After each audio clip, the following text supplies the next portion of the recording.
Scroll করো না বস, তোমায় বলছি একটু শোনো। এই পৃথিবীতে সব থেকে সহজ কাজ কি জানো? মায়ের ওপর চিল্লানো। কেরিয়ার নিয়ে ফ্রাস্ট্রেটেড আছো, মায়ের ওপর চিল্লাও। গার্লফ্রেন্ড বয়ফ্রেন্ডের সাথে ঝামেলা হয়েছে, মায়ের ওপর চিল্লাও। রান্নায় একটা দিন নুন কম বা বেশি হয়েছে, মায়ের ওপর চিল্লাও। এফবি ইনস্টা রিলস স্ক্রোল করছো কি করছো, মা ডাক দিয়েছে, মায়ের ওপর চিল্লাও। একটাবার ভেবে দেখেছো তুমি যেই মহিলাটার ওপর চিল্লাচ্ছ, শুধু তুমি নয়, তোমার বাবা মানে তার স্বামী পান থেকে চুন খসলেও চিল্লাচ্ছে। আর সেই মহিলা সবটা মুখ বুজে সহ্য করে যায়, তার কারণ সে চায় পরিবারটা যেন ভালো থাকে। পুরো পরিবারের প্রতিদিনকার ইচ্ছে পূরণ করে চলেছে সেই মহিলা, আর আমরা সেই মহিলার ইচ্ছে কিংবা ভালো লাগা জানা তো দূরে থাক, আমরা কি করছি তার উপর চিল্লাচ্ছি। আমি প্লিজ রিকোয়েস্ট করছি তোমাদের কাছে, তোমরা যেই পরিস্থিতিতেই থেকো না কেন, মায়ের ওপর চিল্লেও না বস।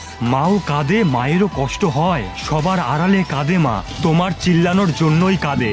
হ্যাঁ, একমাত্র তোমার চিল্লানোর জন্যই কাঁদে। মানুষ বেঁচে থাকতে গুরুত্ব দাও বস, মরে যাওয়ার পর তার মর্ম বুঝে কোনো লাভ নেই, বিশ্বাস করো, কোনো লাভ নেই।